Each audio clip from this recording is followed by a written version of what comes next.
Live. Well, hello and everyone and welcome. Because Zeke started talking, I got confused. No. Try that again. Hello everyone and welcome to Whiskey Wednesdays, a Fools and Flagons show where I, the DM, review and discuss topics regarding D&D while drinking a glass of whiskey.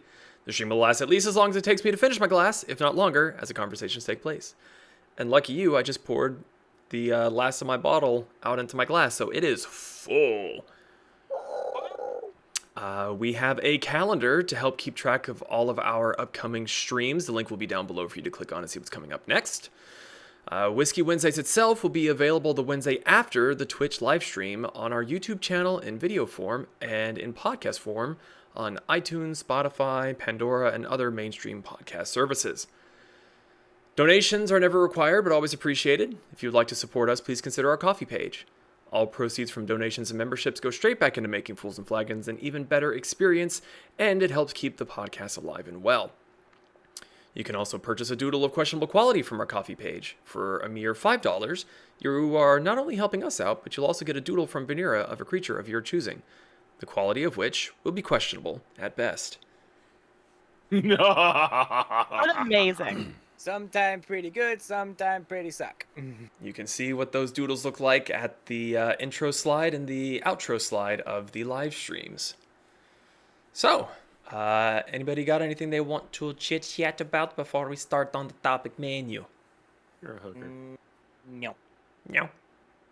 Oh, No. you know what? I think Metal is a coffee member. I need to get him on the mantelpiece. Let me check on that real quick. Wow. mantelpiece. What a suck up. I have to switch that over from Patreon to coffee. I keep forgetting to. No, he's not a tavern patron. He is a subscriber, but he is not a tavern patron, so he does not get to be on the mantelpiece. What a fucking Slacking. cheapskate.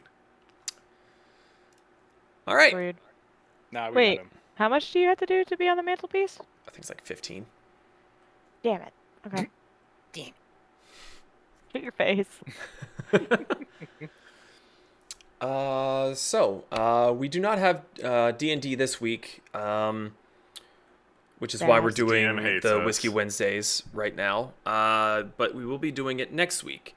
However, Whiskey Wednesdays is also going to be going on a bi-weekly schedule to give me a little bit more time to plot and plan for the D&D stream, and then a little bit more time to really research some of your suggested topics, which, putting that in the chat now, if you follow the link in the chat, you will be able to join our Discord, and that will take you to the channel where you can suggest topics for us to speak about. If you would like to join us for other things other than just D&D, we play a bunch of other games, Destiny, Deep Rock, Minecraft. Battlefront, Minecraft, a bunch of other shit. So we're always looking for more people to join in and have fun and play and just be dumbasses. Or else. Fun. Huzzah! Huzzah. Don't you huzzah me, young lady. I was talking to Zeke. There you go. What are you gonna do about it? I can't say it on stream. We'll get Well, we are flagged as not safe for children, so... Oh, There you yes. go. Oh, fuck you. Bring it on, daddy. Wow, really? Blind? That went from 0 to 60 real quick. That escalated really fast. Debatable. All right. Well, it would seem that we have a fairly small crew today, which is fine. We have Zach the Bun, Brick the Toaster, and Becca the Stein. I am the bun! Sad gonna that ha- I'm a Stein. I was I just am about the to say forbidden we're gonna bat have to bomb. get we're gonna have to get you a talkie talk avatar of some kind. I Yay. was disappointed I didn't have enough money for my Stein. Aw. The Destiny one I showed you, Ian. Oh, right. I was like, Yeah, I had till yesterday to do it, and I was just like, I was looking at my bills, and I was like, nah, I'm not gonna be able to. I couldn't was a quite little get it. disappointed. Yeah, oh well, shit happens, man. it does. The Etsy! Well, yeah, Becca, just if you have an idea of something that you would like, just let me know. The Stein's more of a placeholder for people that are quasi-regular, but not super regular for me to have immediate ideas about. Gotcha.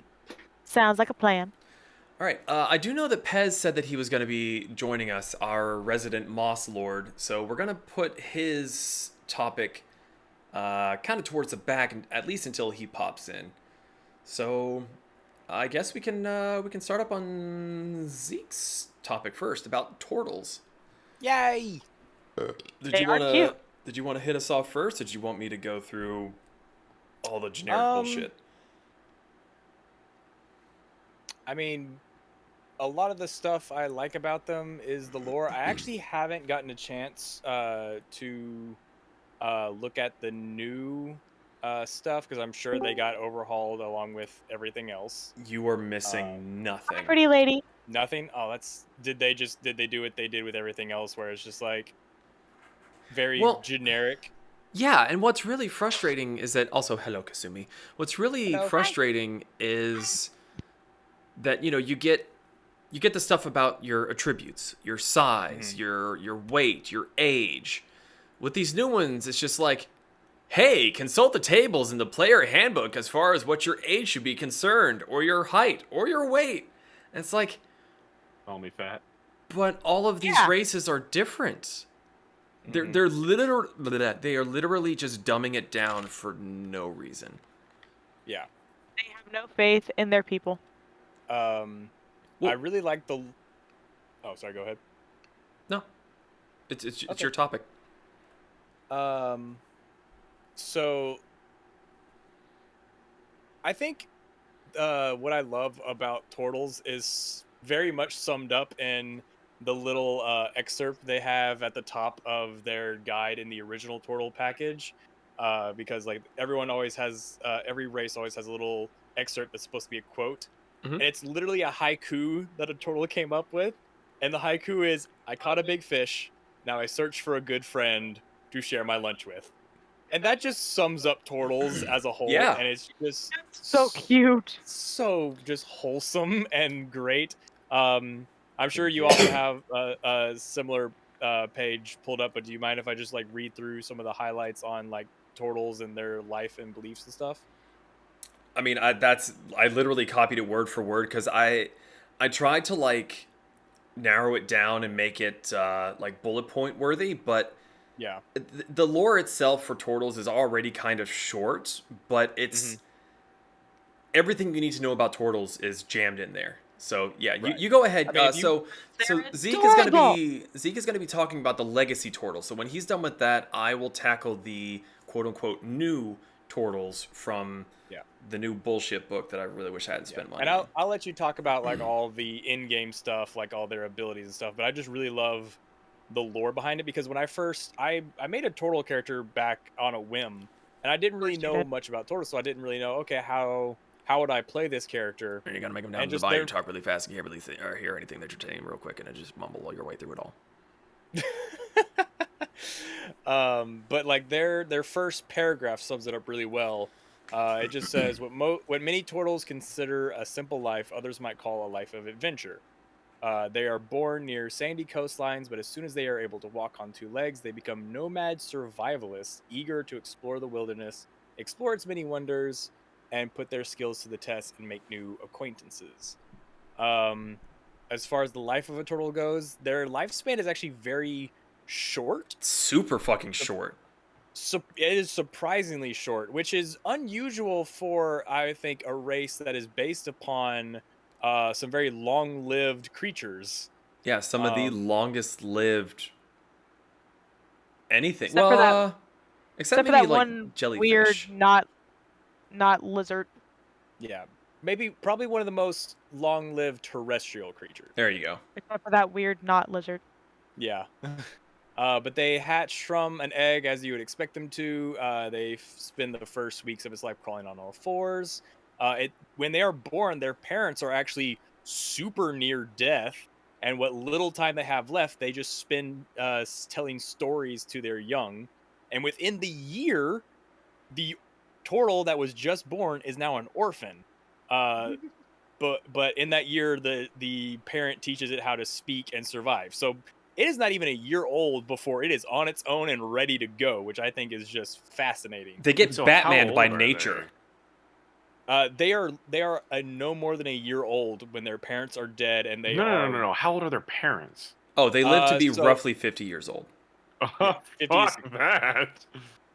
Yeah. So just The who only- wins in the race, the rabbit or the tortoise? The rabbit, because it lives twice as long. And that's what's just so weird about this is that looking at Tortles, what we've got, where I think there's one that was alive like 150 years ago.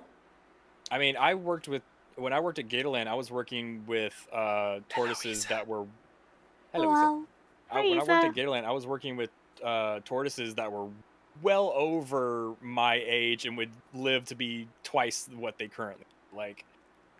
I'm gonna marry all of you. Yeah, Well, I mean, they had that one tortoise. Was his name George? Who was brought to America the same year Abraham Lincoln was sworn into office for the first time. Yeah. And I mean, he didn't have kids until he was like over 100 years old. Mm-hmm. Yeah, I was. I mean, even the third largest terrestrial tortoise, the spur thigh, will live to be 150, easy. Yep. Jonathan the tortoise is the world's oldest turtle at 190 February this year. He's still kicking. And making babies. Yeah. Babies. So it's very interesting, and just personally as a DM or as a player, I would definitely be okay with playing around with that. Yeah, I don't do- like the 50-year-old thing. That I'm not gonna lie, I That would be bothers making me. so much fun of the fact that you'd be dying so fucking young.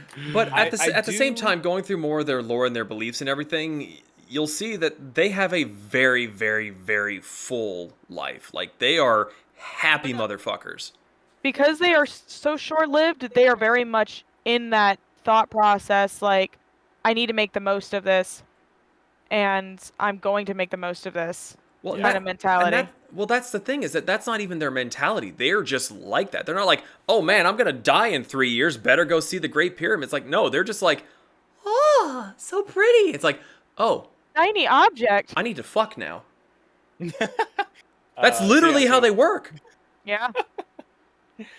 Going a little bit further, a young turtle and its siblings actually inherit whatever tools, weapons, or gifts their parents left behind. So if you were a well-traveled turtle, you might be leaving your kids some pretty cool stuff. Some pretty fucking dangerous shit.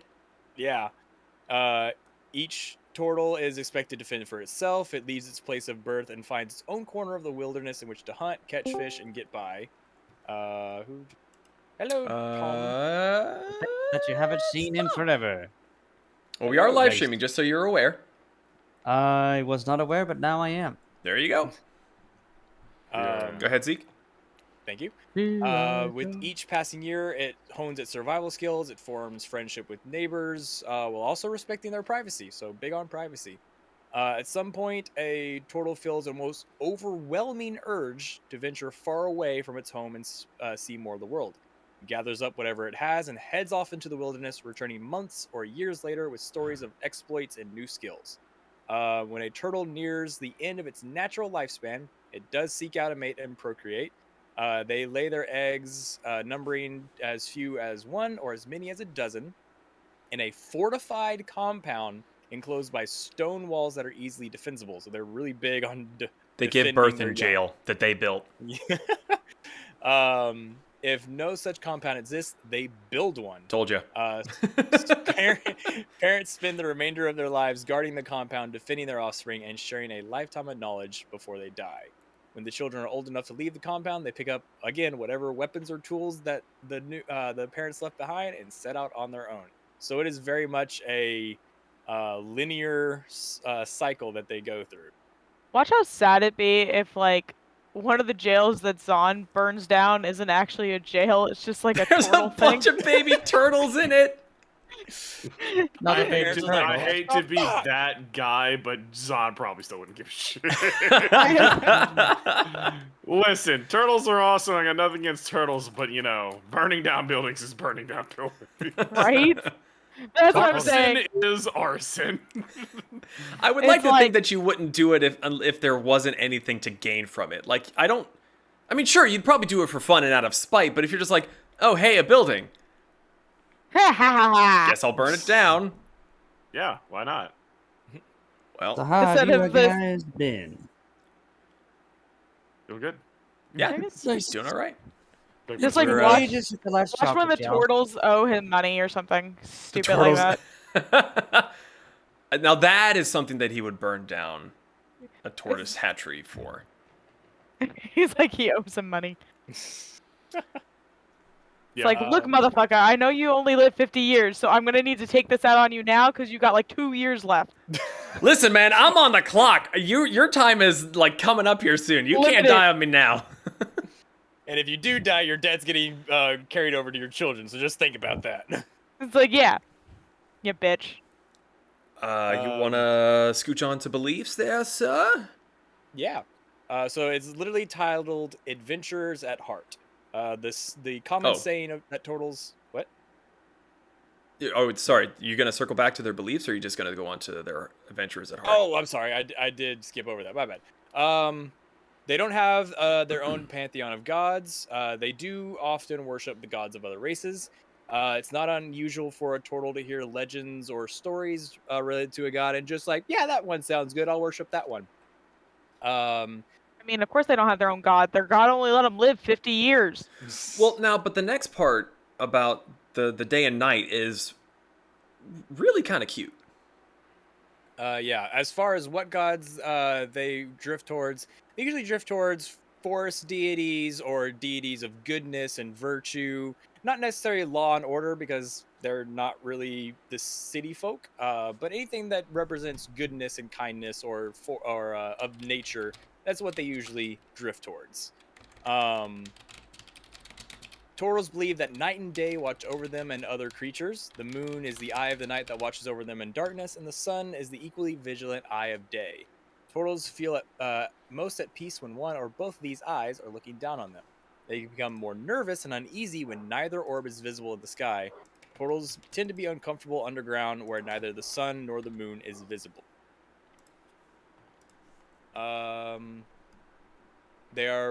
They find the days where both sun and moon are visible in the sky a blessed day. They often choose such day to leave their homes and begin their expedition into the wilderness or perform some other tasks they know to be dangerous. Like fucking. Sorry, and then the next section that I was doing that I forgot to do beliefs. My bad. This one is adventurers at heart. Yes. They have a saying: "We wear our homes on our backs." The shells they carry around provide all the shelter they require. Consequently, Tortles don't feel the need to root themselves in one place for too long. They are definitely nomads at heart. Any Tortle settlement is primarily used as a kind of moot, where Tortles can socialize with one another, share information, trade, and be in the safety of great number. For those who They don't know what a cannot- moot is kind of like Beer Fest. It's a gathering. It's festival-like. Yep, go ahead. Let's see, where was it? Tortles don't Tortles- regard the settlements as places. Yeah, they don't regard those places as worthy of defending with their lives, and if threatened, or no longer serving a purpose, they will abandon it in a second. Fuck that tent. Moving on. Yeah. Most of these creatures live and discover new customs and new way of doing things by observing other creatures. Sorry. The urge to procreate does not kick in until the end of their life, and a turtle can spend decades away from its native land without feeling homesick. Turtles embrace a simple view of the world. It's a place of wonder, and they see beauty in the ordinary. They live for the chance to hear a soft wind blowing throughout the palm trees, to watch a frog croaking on a lily pad, or to stand in a crowded human marketplace. They love to learn new skills. They craft their own tools and weapons. They are good at building structures and fortifications. They marvel at the works of other civilized creatures, humans in particular, and can lose themselves for years in a city. And I'm just thinking, like, if they get stuck in a capital city, that's gonna take them forever. They're gonna spend their whole life there. Depending on the city, like if it's just a ramshackle piece of shit, maybe not. But if it's like proper structures, proper walkways and all, and sort of artsy fartsy, yeah, I could see it. Yeah, but I'm just thinking of what Iman in Critical Role, that's supposed to be their like big crown jewel capital city. Oh That yeah, would take them forever. he's not getting home to fuck. Yeah. Hello, Kayla. Hello, Kayla. I mean, that being said, like if they're in that city that entire time, there's probably like a whole bunch of them who are all like, "This is great." And they probably have their own little Tortles stronghold in the corner somewhere. That actually might be. Sorry. I was gonna say that the city thinks that there's a bunch of kobolds taking care of the sewer system. Nah, Tortles. Yeah. That actually would be an interesting character backstory. Is like, unlike normal Tortles, I grew up in like the weird underground of the city because that's where the Tortles set up because they loved it so much. That would be. You live by the shit, you die by the shit. Literally. I just think it's just like really funny. Like watch it be like, there's this prison no one's ever seen going in, no one's ever seen coming out, and it's a Tortle hatchery. No, see, Big ass people go in, prison. Tortles come out. Eh. And it's very confusing. Actually, I think we just discovered Teenage Mutant Ninja Turtles in D&D. Yes. Just have them all these like monk Tortles, and they're just like going around and bitch slapping the shit out of people. That's actually very pertinent to the next part because apparently they love studying architecture and learning skills they can use when building forts to contain their offspring. So they could just have their fort blend in. I told you, I know Yeah. things. You got lucky. Shut up. You shut up. I like how my little mug just yells at people, and I'm like, yes. Yep. The last bit is just, although they spend a considerable portion of their lives in isolation, they're actually very social creatures that like to form meaningful friendships. They have no inbred animus toward people of other races, so they're not racist. That's good. I like that. In fact, a Tortle will often seek out friendships with non-Tortles to learn new customs and new points of view. I'm not Are they fucking really a on the- turtle. No, not a turtle, a tortoise. Tortle. I'm not. Turtle. It's the same thing. You sure you don't Zon want to fuck lied. Michelangelo, Leonardo, Yeah. Raphael? No. The things. Listen, Sure. the only thing that Zon would fuck them for would be pizza. I don't think pizza exists. Hey, You don't know. They learn all sorts of stuff. They might have pizza somewhere in that. I said storage. think. I said think. Yahoo. I haven't heard of the DM come with a damn place that's got pizza yet, so I don't hear nobody's giving me shit. You've Ian, been in the you desert. heard it here. Yeah, guess what? Pizza. We got to go to Greece/Rome/ what is it called? Romana. Romana. Yeah, super original That's with where that we're gonna find the pizza. We That's did where we're gonna find find the pizza. sushi, though. You found Oh, what? that's true. Oh yeah, you did find sushi.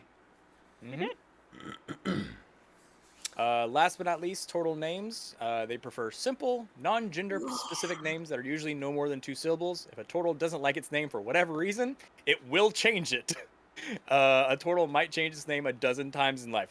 My kind of people, because I cannot decide on anything in video games how my character looks. I want to change it all the time.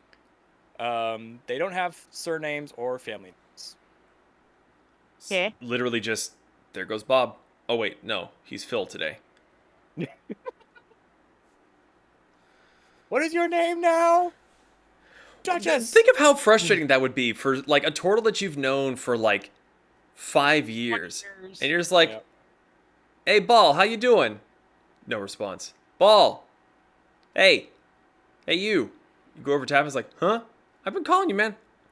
Oh, you didn't say my name. The fuck? Like, yes, I did. You lying sack of shit. It's like you walk up to a Tortle you've known forever, and it's just like, I do not respond to that name anymore. I was like, well, what do they call you now? It's like, they call me Tim. Fuck you, Tim. All right. Scooching on into the game traits for them. They get a +2 to strength, +1 to wisdom. They reach adulthood by 15 years, and they live to be around 50. They tend to lead orderly, ritualistic lives. This means that most are considered lawful good, It is unusual for any turtle to lean towards chaos. Chaos! Chaos! They are anywhere between 5 and 6 feet tall, and they average about 450 pounds. Your shell accounts for roughly 1/3 of your weight. You are still considered medium. You have a 30-foot walking speed. Pretty average. You have claws. It takes place of your unarmed strike. You deal slashing damage instead of bludgeoning for 1d4 plus your strength modifier. You can hold your breath for up to 1 hour instead of the normal, 1 minute per constitution modifier? I think it's 1 minute plus your constitution modifier. That's right. You have natural armor. Due to your shell and the shape of your body, you are ill-suited to wearing armor. Your shell provides ample protection. However, it gives you a AC of 17. Your dexterity modifier does not affect this number. You gain no benefit from wearing armor, but if you are using a shield, you can apply the shield's bonus as normal. So that's something really important to keep in mind, is that the best I think your AC could get is 19, and that's with like a +2 shield. I don't actually, do shields even go up to +2? Yeah. Shields, like any other magical item, can go up to +3, I believe. Or it should. I mean, you gave me a shield that has pluses. Right, but that's like a homebrew shield. Let's see. Fair. Animated shield, battering shield, pariah shield, spell guard. Let's look at a few of these real quick. Be one of those where you go artificer. That way you might be able to craft yourself a shield that's got something, Yeah. Yeah. That, Well, or you could actually artificer yourself into armor. The Sentinel shield gives you a +2 to your AC, and that's just a bog standard D&D shield. So it's more along the lines of like. I found a +3 shield in the items. Okay, so then it sounds like without having to get into like major artificing or homebrew type stuff, base D&D items, very likely you can at least get yourself to 20 with a shield. So does, like, if you go, what is it, barbarian? Since barbarians get bonuses for not wearing armor, would that give them extra armor? No. In theory, yes, because it's not based on armor. No, because you're... Hold on. Let me go to barbarian real quick.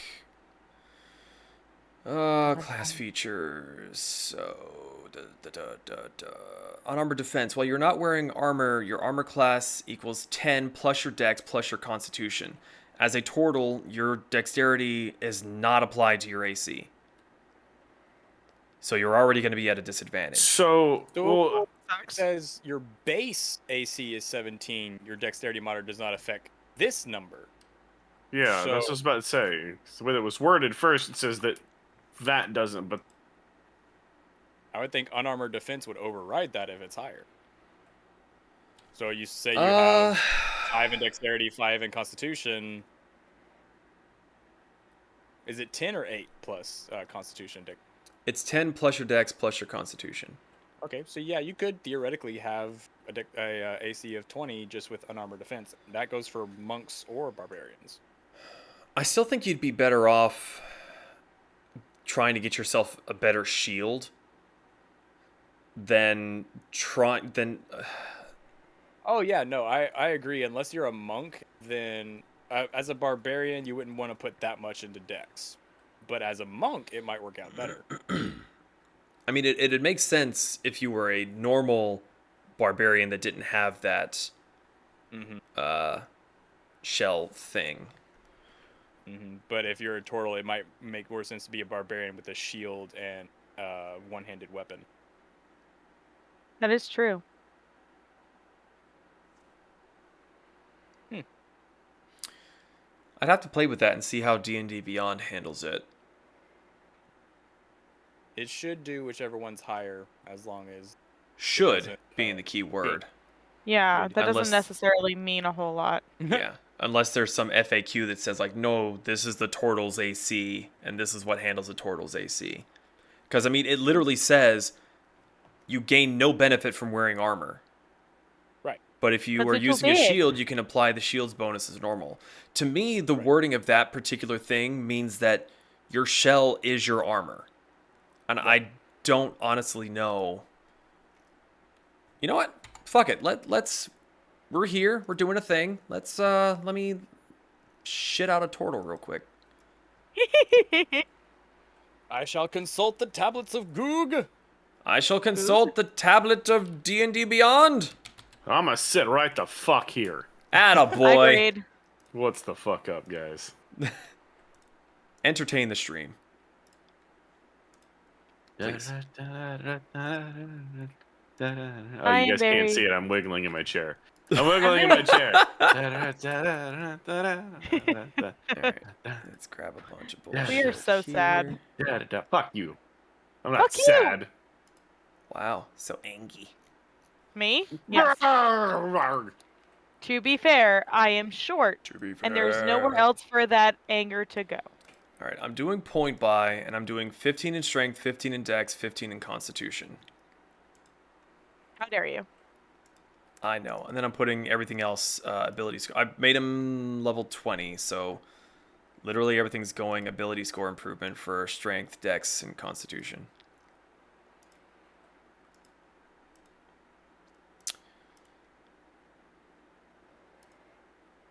Dexterity, constitution, ability score, constitution, dexterity. Everything I'm looking at says it shouldn't interfere on base rules, but like you said, there might be some wonky stuff. You just never fucking know. We have got to find out. I'm gonna do one that's just because I know you're going barbarian. Yeah, I'm literally only doing dexterity and constitution as the ability score improvements. Just to see what that does. God! Fixed HP has 285 at level 20. That is a disgusting. You know what? I'm going to do... I actually want to do manual and rolled. So 3 times 6 is what? 18? Mm-hmm.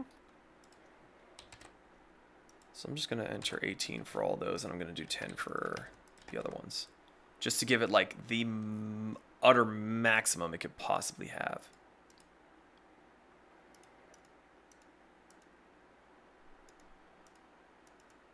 All right, but that also means I got to go back and take some of these points out because they can't have over 20. Sad. I know. It's just awful. It seems like it. I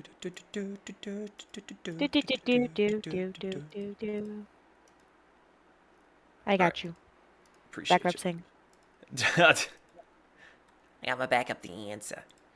What da da da da. All right, we're just gonna give myself starting gold. Cool, do that. Let me see in mine sheet. Okay, so Sheet. so yes, the natural shell protection, the natural armor supersedes that. Well, actually, I was about to say, how do you know? Like, what is it like? well, no, it doesn't. It equals the same because generally a barbarian gets his dex, which is 10 plus his dex plus his constitution, right? That's his AC, yeah. What's your dex and your constitution? +5 and +7. Okay. So my armor class is still 17. That should not be right.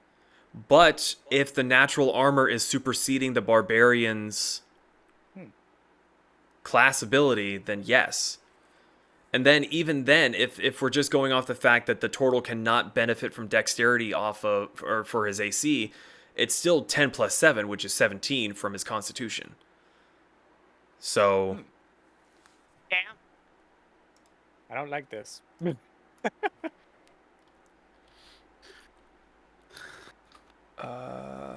let's see. Shield. But yeah, you can give yourself a +3 shield, which would get you to 22. A shield +3 gives you 5 AC? Holy fuck! That doesn't sound Yeah. right. It's a D&D regular shield. a regular shield is +2 to your AC, so a +3 shield. Oh, okay. I thought our basic bitch shield was only +1. No, Nope, 2. it's +2. Hold on. Dun, dun, dun.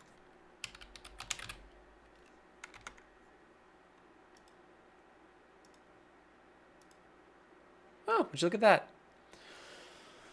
So, according to D&D Beyond, a Tortle Barbarian, best case scenario with a shield would be able to get 22 armor class. Because It again, still isn't bad. no, that's great.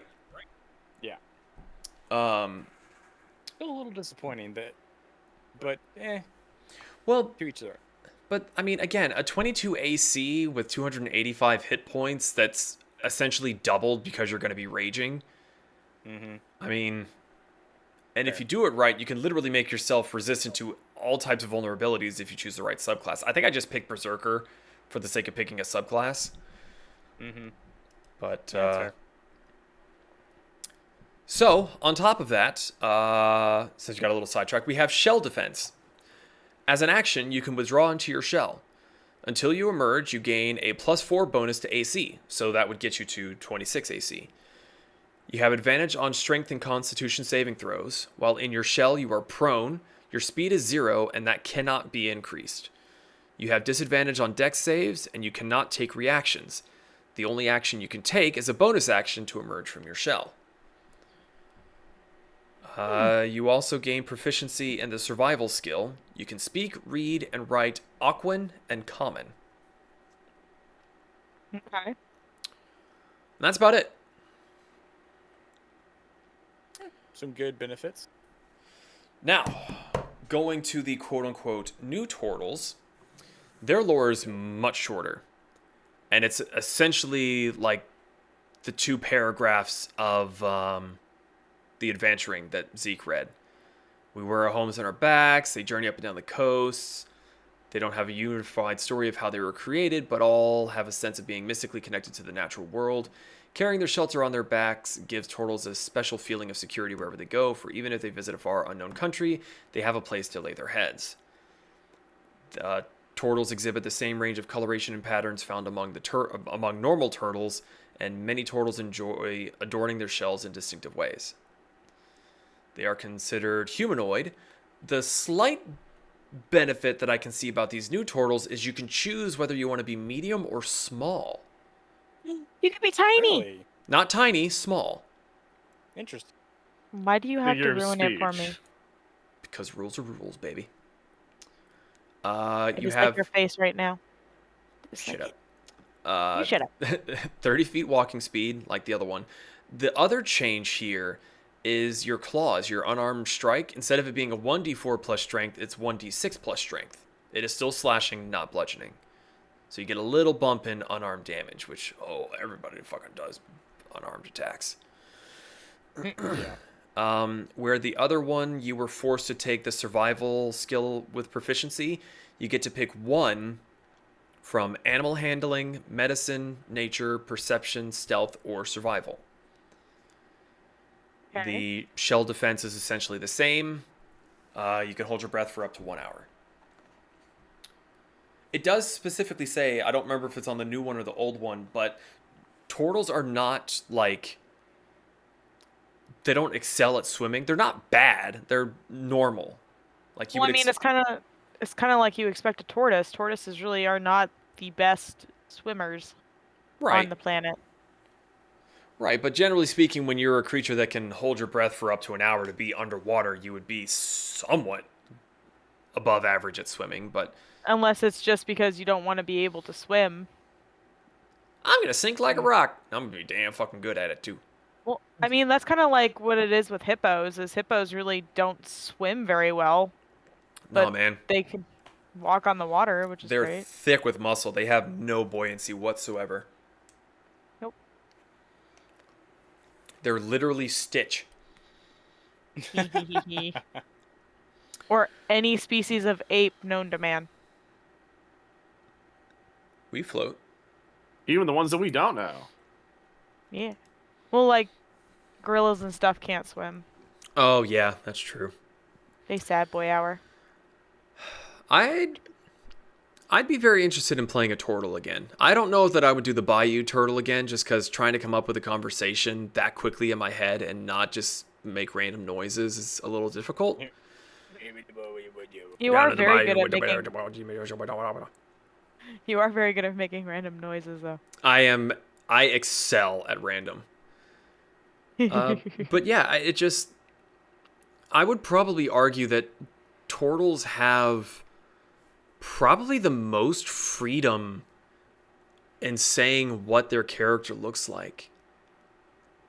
Because, I mean, you could theoretically pierce your shell, so you could have, like, an iron ring hooked into one part of it that has, like, you know, it's where you hang your lantern, or, you know, like what Matthew Mercer did where, I can't remember the Tortle's name, but he basically had bagpipes in his shell.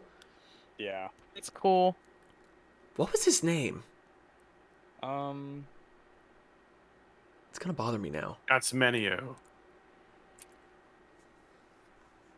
Critical Role Tortle. Orly.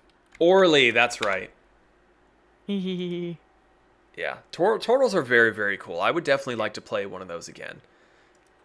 I think I'm probably gonna still do a lizard folk first, but I might have to resurrect Argos again. You know what else I find kind of funny about turtles is turtles seem to be the only reptilian species that generally seem to like other people.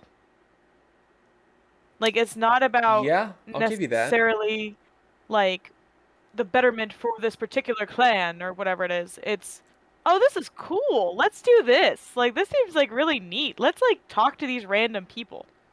They're kind of like the Arthur Weasleys of the reptile community in D&D. They're like, this thing is neat. That is weirdly accurate. I approve. How dare you assume I wouldn't be accurate? Well, you know. Only, well, that's not true. Actually, a lot of people say I'm inaccurate, so that's fine. But Irrelevant! Only Ian would probably get that reference.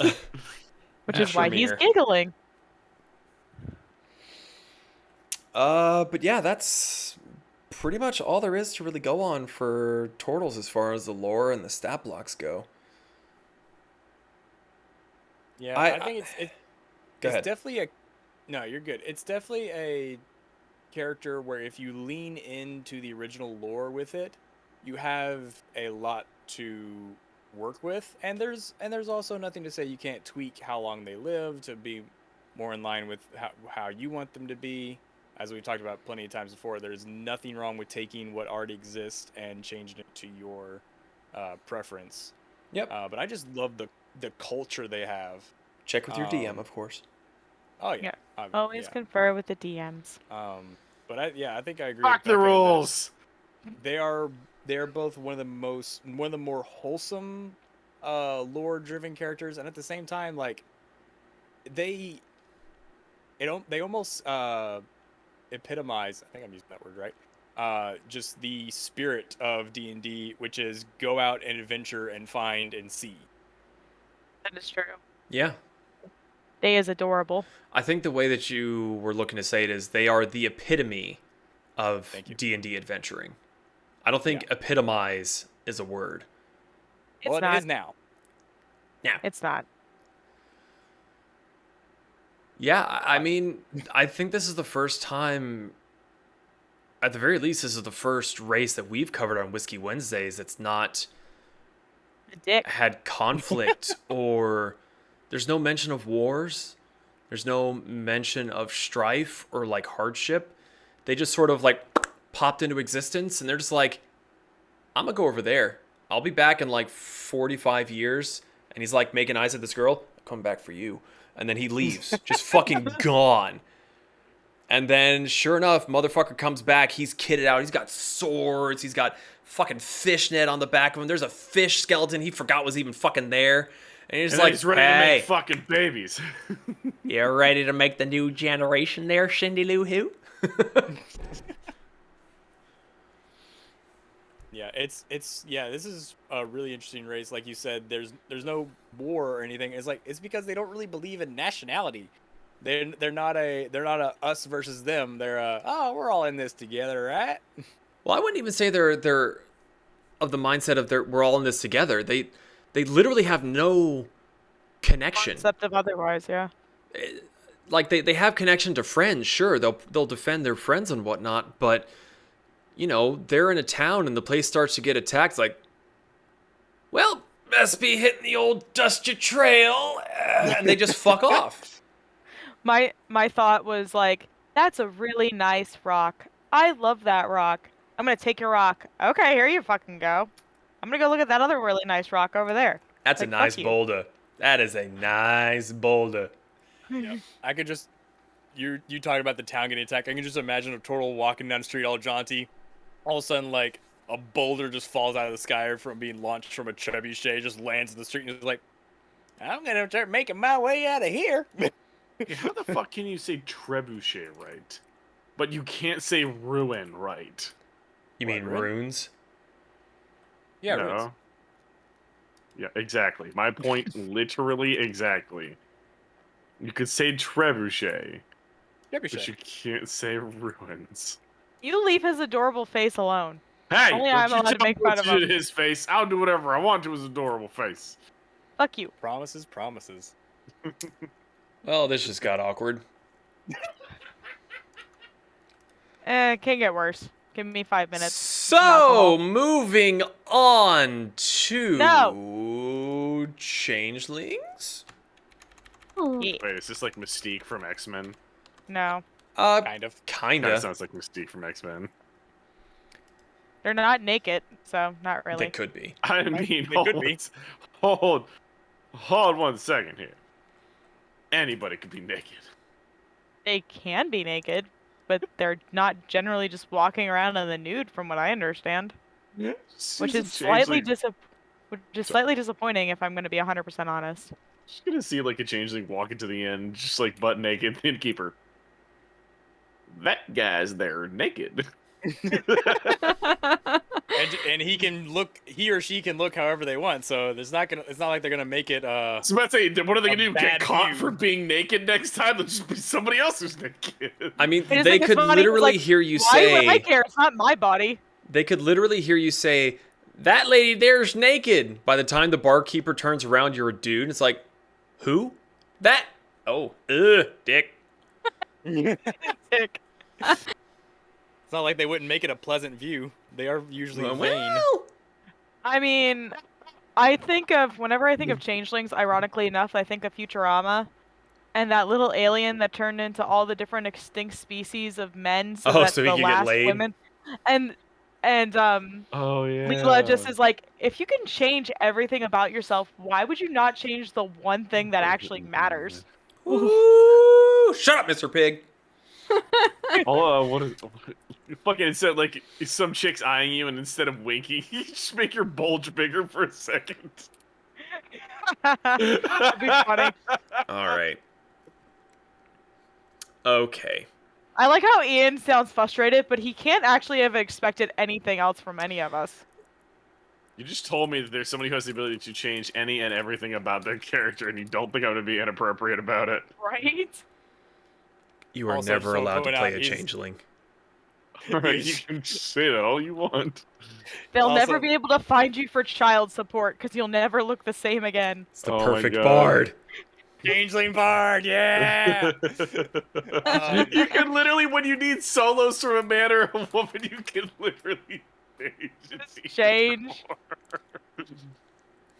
Also, that would make a great pairing with a rogue assassin. Just like, who killed him? That person. Where? That one. It was him. Who? Over Uh, there a second ago. So, Issa, this is your recommendation. Did you want to talk about this at all before I go on into the boring lore and stat blocks and all? I only asked because I wanted to know more if you could find any more of the research that I wasn't able to find. I would be glad to talk your ears off about these wonderful characters and our own thought process behind winking bulges and roguinesses. There you go. That bull just winked at me. Yes. So I'm going to touch very briefly on the quote-unquote new changeling because it is a bit shorter, and believe it or not, they're both actually kind of the same. Like, the Tortles were more or less the same as well, but sometimes the new ones are slightly different. So, Changelings, via the new lore, is with ever-changing appearances. Changelings reside in many societies undetected. Each changeling can supernaturally adopt any face they like. For some changelings, a new face is only a disguise. For other changelings, a new face may reveal an aspect of their soul. The first changelings in the multiverse appeared in the Feywild, and the wondrous, mutable essence of that plane lingers in changelings today, even in those changelings who have never set foot in the Fey realm. Each changeling decides how to use their shape-shifting ability, channeling either the peril or the joy of the Feywild. Sometimes they adopt new forms for the sake of mischief or malice, and other times they don a new identity to right wrongs or delight the downtrodden. In their true form, changelings appear faded, their features almost devoid of detail. It is rare to see a changeling in that form, for a typical changeling changes their shape the way others might change clothes. A casual shape, one created on the spur of the moment with no depth or history, is called a mask. A mask can be used to express a mood, or to serve a specific purpose, and then might never be used again. However, many changelings develop identities that have more depth, crafting whole personas complete with histories and beliefs. A changeling adventurer might have personas for many situations, including negotiation, investigation, and combat. Personas can be shared by multiple changelings. A community might be home to 3 healer changelings, whoever is on duty adopting the persona of Andrea, the gentle physician. Personas can even be passed down through a family, allowing a younger changeling to take advantage of contacts established by the persona's previous users. Kind of cool. Yeah, but so this one specifies specifically that, the new changeling specifies specifically that the changeling can change their face. And that seems to be it. In the legacy, hello, Moss Lord Nim. Hi, Nim. In the legacy one, we will see that these changelings are actually able to change their physical bodies as well. I'm not saying necessarily that the new changelings can't do that. It is just not specifically expressed. Not touched upon. Right. It is gray area, like their faces. Like their faces. Ah, you beat me to it. So your traits. This is one very, very interesting kind of key component here. You are a Fae. Your size is medium or small. The reason that I say that being a Fae is very, very, very important here is there's a lot of spells and shit that only work against humanoids. And you are considered a Fae. Dun, dun, dun. So it's because do some of the other new overhaul races, do they specify considered humanoid for certain spells? Does it specify that? No. I actually have to check and see if Haragons are Fae or not. I mean, at the very least, when I was looking through the traits, it doesn't say, like, you are Fae, but considered a humanoid. Yeah, that is an interesting... I'll check again here real quick, make sure I didn't overlook it. I'm asking, like, if this one says you are only Fae, but another character might be, you are considered Fae, but are considered humanoid for certain spells. Because that would mean that something like Hold Person wouldn't work on you. Which is very... It seems like an oversight, almost. This entire book seems like an oversight. That's sad. That is very disappointing. So, Haragon all come from the Feywild, but they're not Fey. Not at all. They're That's really not freaking Fey. rude. Like, seriously, what the fuck? They're classified as humanoids. I mean, that's fine, is what it is, but it's just like... Well, yeah. But hang on, let me, let's see. Yeah, so if we're looking at the new book, Haragons are considered humanoids. Changelings are considered as Fae. And Zeke is right. Looking at Hold Person, it literally says, choose a humanoid. Changelings are not humanoids. They are Fae. You are, by my own personal ruling, immune to Hold Person. Which is... That is a... Kind of fucked. That's a massive fucking oversight. Yeah. That seems. I mean, maybe it's not. Maybe they actually legitimately meant that. Like, that's the Did first they? time that I think that's the first time I think I've seen that on any Yeah. player Well, character because- sheet. Because even a Tortle's considered humanoid. Yeah. Yeah. I mean, the same thing goes for a fairy, but like looking at something else, like here I found one, Duragar. It says you're a humanoid, but then it has a little addendum that says you are also considered a dwarf for any prerequisite or effect that requires you to be a dwarf. And I think that mostly deals with feats and stuff. But it's specifying you are a type of humanoid still, and that's weird that they are only considering them as fae. Yeah. That's bizarre. Well, you know what's also kind of funny? Looking at the legacy changeling, it doesn't specify what you are. It just The says, legacy? yeah, it Well, just I says think- your size is medium. I think all the legacy, it was just taken as And understood. an understood thing that if you're a playable character, you are considered a humanoid. Yeah, I'm just saying that, again, it does not specify that you are a humanoid. Yeah. Which is interesting. It really is. Yeah, because I think there was just a general understanding that if you are a player character, you're a humanoid, no ifs, ands, or buts. Well, so actually, so that kind of covers. I'm going to go over a few more of these things, and if anyone has the time or mental capacity, can you look up and see if there's any negatives in the sense of like beneficial spells, like Sanctuary or Cure Wounds or anything like that could maybe. So you get the benefit of not being affected by harmful spells like Hold Person, but does that also mean that you're not able to be healed or revived? Like, does Revive say that you need to be humanoid? Hold on, I'll look it up for you. I'm also looking at so changelings were originally added from the Eberron modules. They released the first Eberron one, and then they had an overhaul with Eberron Rising from the Last War. And for that module, changelings are still considered a humanoid in their monster, in their kind of like, I guess you could say, faux purposes. Like if you went As up an against enemy? a changeling, yeah, as an enemy, if you went up against a changeling and used a spell on it, it is considered a medium humanoid, a changeling shapeshifter. I like how I look up if there are any negative effects of being Fey in D&D, and it says a deaf person can't hear anything. Thanks. So helpful.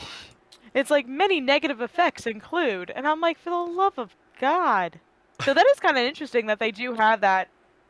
They have temporary deafness, and then they also have playing a deaf character in D&D. That's kind of cool. So while you're looking up some more potentially interesting spells there, I'm going to touch on the last two bits here for the quote-unquote new changelings. You get Changeling Instincts. You gain proficiency in 2 of these skills: Deception, Insight, Intimidation, Performance, or Persuasion. You are a shape changer. As an action, you can change your appearance and your voice. You determine the specifics of the changes, including your coloration, hair length, and sex. There it is. You can also adjust your height and weight and can change your size between medium and small. You can make yourself appear as a member of another race, though none of your game statistics change. You cannot duplicate the appearance of an individual you've never seen, and you must adopt a form that has the same basic arrangement of limbs that you have. Your clothing and equipment are not changed by this trait.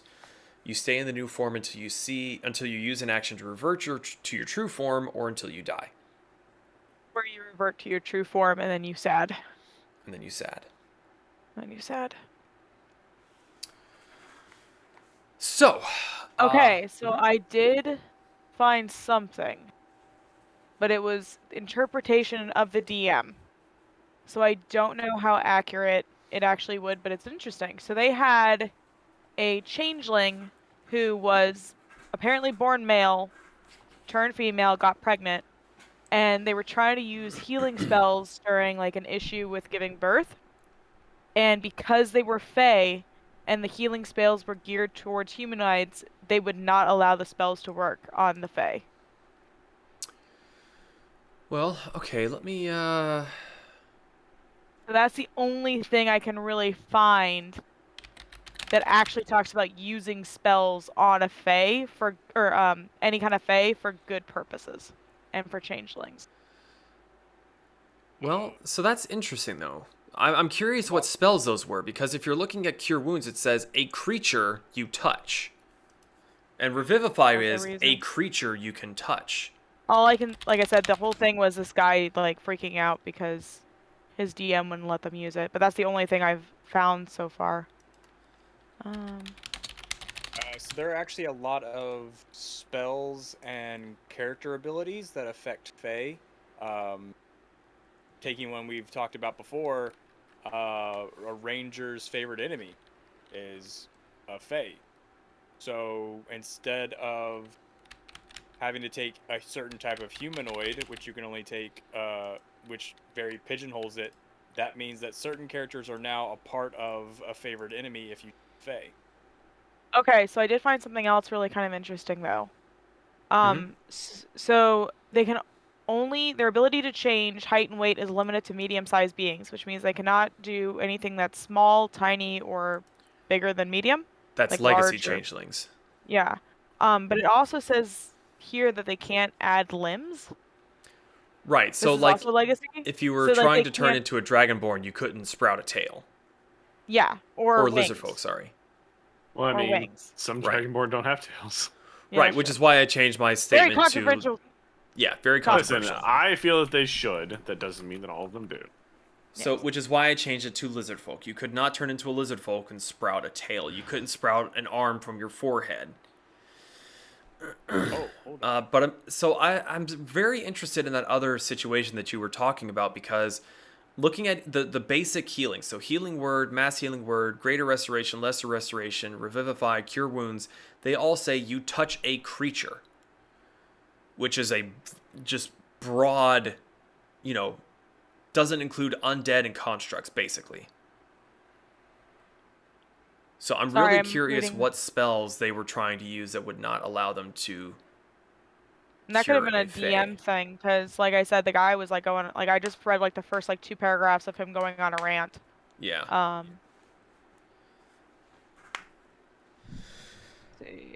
So there are actually only maybe 10 to 15 spells that specify humanoid, Mm-hmm. animate dead, calm emotions, charm person, create undead, crown of madness, dominate person, hold person, magic jar, and reincarnate, and I don't know how to pronounce that. Simulacrum. Simulacrum? Spell it. Yeah. Simulacrum.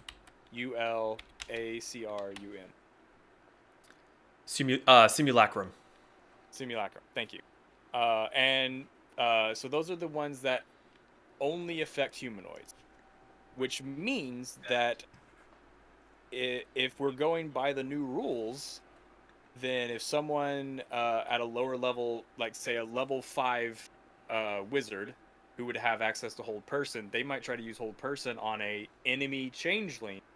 It wouldn't work. They would have to be a higher level to have hold monster, if we're going by rules as written, which I think is a little bit unbalanced. It also says the changelings cannot pick up racial benefits or detriments or otherwise change their stats. So if that's the case, they wouldn't be able to change their stats into humanoid, which means it would still be Fae, so anything that affects humanoid wouldn't be able to be used on it. Correct. So essentially what a changeling is doing is, if you imagined like the seeming spell, except instead of it just being a visual illusion, you are physically changing your appearance. But that is it. It's just your appearance. Like if you give yourself like tiefling horns, they're not going to be like horns. And I actually don't even think you could give yourself horns, because that's technically an appendage. Yeah, it is. According to this. So this I could, actually. huh? Sorry, you were saying. I was gonna say, like, technically with like a Dragonborn, you could probably fake the ridges of scales, but yeah, I don't know. So So I actually have a comment. Uh huh. So I've played a changeling character before, and with it, I've noticed a lot of it is really ultimately up to interpretation for the DM and like what they're wanting to allow because it is such a unique character type. But there were times where my changeling would shapeshift into a humanoid that did have either horns or tail. And the way they worked it is you could appear to have those items, but if someone were to come up to you and try to like move their hand through the horns, it would go right through it. Huh. yeah, That's kind of So cool.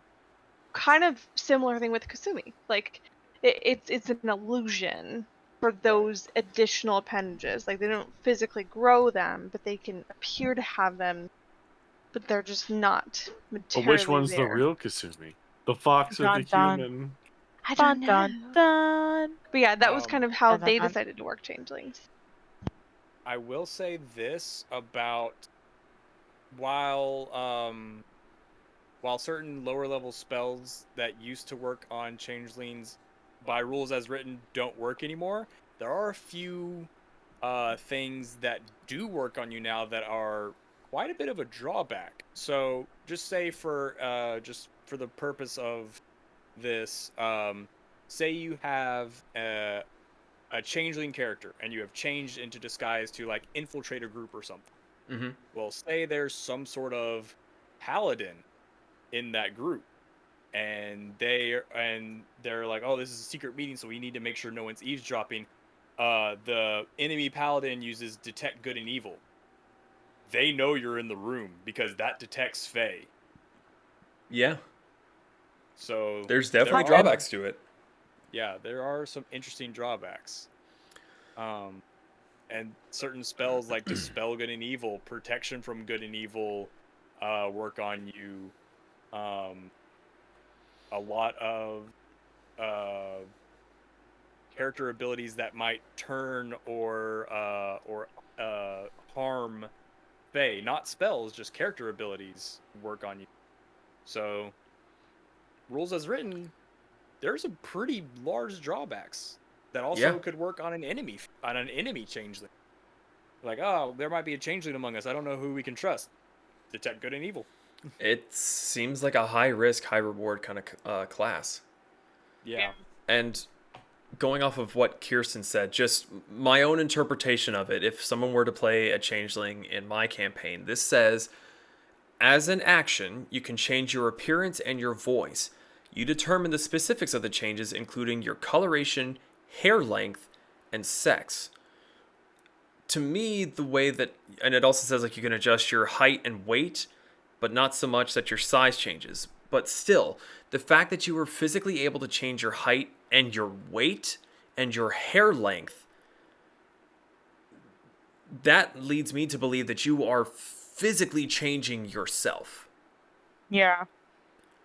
So I do kind of agree that like coming up with like a tiefling that maybe doesn't have a tail, because a tail's an appendage. You don't have the muscle knowledge to do those. I'd probably let you get away with tiefling horns, because it's just they're there. You don't like really move them or anything. That's true. But then again, like changing the sex in that sense is kind of interesting. Like, because I mean, the way that it's written, it makes it sound like you literally give yourself a uterus. I mean, well, the best part about that is maybe you can't do it until you've experienced it. Yeah. Oh my god. Oh my god. No, Listen, no And sex we changes are for the virgins. moving on. I'm okay. So No. while joking, I am actually being serious. If like you haven't seen it, you can't do it. Yeah, like Oh, so because you'd have to be a like, murderer. not a murderer. Well, yeah. How else are you going to see a uterus to copy it? You go to like doctor school or some shit. Yes. Yes, I doctor want to go school. to doctor school. Yes, I would like one doctor education, please. Well, no, but they do like the thing. Shut up. Read a But book. they do the thing where they have like you can observe the different surgeries and stuff. Mm-hmm. Like that whole thing. You could have just Yeah. gone to one of those and been like, oh, that's what that looks like. Anatomy books. Anatomy book. Yeah, because those are a dime a dozen in D&D. No one asked you, Ian. There's I gotta am be the a wizard out DM. there Everyone asks somewhere. me everything. No. Yes. Fuck you. No. There's got to be a wizard of like necromancy out there or something who's like, I dissected a human. This is what I found. This is the fun things I found inside the squishy body. Someone's invented X-ray vision at this point. Oh, Yes. absolutely. So, scooching right along to the Legacy Changeling. It's still very much a similar kind of thing. It just expands a little bit. So wherever humans live, changelings reside also. The question is whether their presence is known. Changelings are born to one of three paths.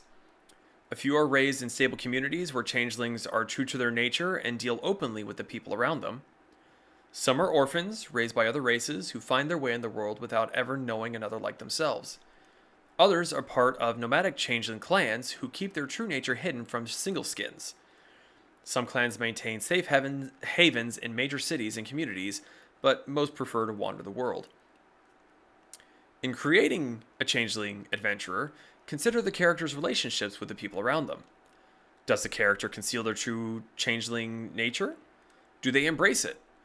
Do they have connections to other changelings, or are they alone and in search of companions? We've already touched on the masks and personas. That's pretty much copy-paste from the other one. Something I think is also interesting about changelings is that if you procreate with another species, there's only a 50% chance that your child will be a changeling. And there are cases where they don't develop that until, like, that ability until life and death situations. So, How confusing that'd be. Steve's almost dead! Turns to look at Fred. Get help! Looks down. Where the fuck did Steve go? Who the fuck is this? I am the gnome! well, like, I just think that also, like, because of course I'm going to make another Harry Potter reference, but that could lead to a very, like, Neville Longbottom kind of situation where his uncle kept hanging him out of windows and shit like that. Like, just have a really irresponsible dad just be like, we're going to figure this out. We're going to put you in, like, dangerous-ass situations until eventually you become a changeling. Well, I'm curious. Where did you... Is that like non-official D&D, or is that like an older edition? Don't remember seeing any of that. 3.5. Ah, okay. So they left out that useful little tidbit of information. I think 3.5 historically focused on a lot of like, here are the reproductive stuff of different races, and everyone just like, they were very suppressed at the time. The rise of the bards. Yes. But I also think it's really funny because, like, again, like, you could have people who have left, like, their families because they think that their child isn't a changeling, and then it develops later, which leads to a very interesting kind of situation. But, I mean, I know Zeke and I have talked about this one campaign where it was an entire village based off of the children of all the bard. Like, the bard had all these kids, and they all just congregated, and I think we were talking about during the last Whiskey Wednesdays. Yeah, but just think of, like, 50% of them are changelings. Like, think of the chaos. Like, the unmitigated chaos. Hey, Dad, you remember me? Not really. Changes into your mom. Oh, I remember. I remember. it's like, oh yeah, I remember her name was That one. Lucy. Wife Lana. number 7. It kind of reminds. Laura, It kind of reminds me of Ego from Guardians of the Galaxy, where it's just like that montage of him, all the women that he screwed to procreate with. It's like, oh, this isn't gonna be good. There's so many options here. They have a little bit of an expanded trait tree in the legacy version. Whereas the other one didn't get any real bonuses to their ability scores, the legacy changelings get a +2 to charisma and a +1 in ability score of your choice. Changelings mature slightly faster than humans, but share a similar lifespan, typically a century or less. While a changeling can transform to conceal their age, the effects of aging affect them similarly to humans. So, your knees start being able to tell the weather. Hello, Raggy Ann. How are you doing? We're just ranting and raving about bardic changelings and the hellscape that they procreate Life works. on the world. Also, can you imagine like a changeling is like a really old person, but they're disguised as a really young person? It's like, come on, we gotta jump to the other roof. It's like, I can't do that. It's like, why? My bum knee! I'm old. Like, you can't be over 20. That You means see nothing. this 20-year-old fucking trip on a cabbage. Ah, my hip! So basically, like me, every single day, just complaining about life. So the legacy changelings, they lean towards neutrality on the alignment chart, with very few of them embracing evil, which is kind of surprising when you think about what they're capable of. Your size is medium. You're similar in size and weight to a human. 30 feet of walking speed. The shape changer feature, that's pretty much the same. You're able to change your skin coloration, your hair length, your sex. You can also adjust your height and weight so that not so much that you change out of the medium. You can make yourself appear as a member of another race, though none of your game statistics change.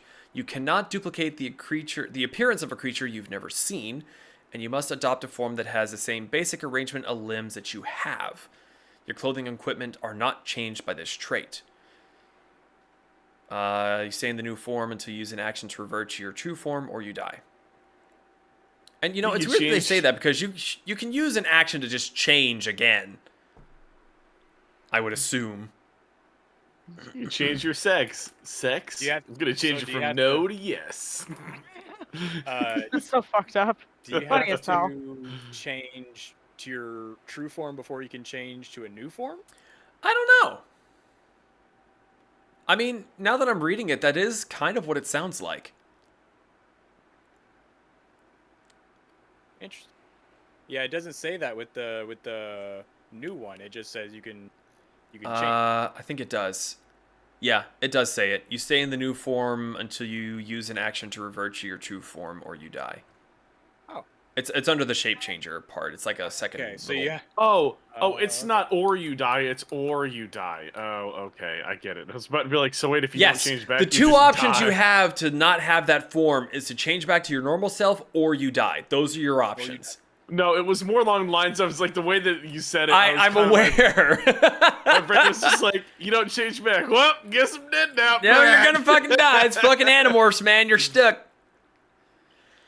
There's a The reference. Animorphs. Ah, someone That did was get a it. remember fucked up TV show, and also That was a fucked up fucked movie, up book. and the books Oh were yeah, hard. the first chapter, one alien cannibalizes the other while he's still alive. The fuck? Yeah, and their hooves are where their mouths are. They literally eat while they walk. Fucking disgusting. The whole thing was disgusting, man. I mean, it was an awesome book when I was a kid. Let's be honest. I read the shit out of those And they books. used to sell them at like the middle school book fair. Where do you think I learned of them? I know. I read I'm the like, shit did out of you those books. Not read these? Holy shit!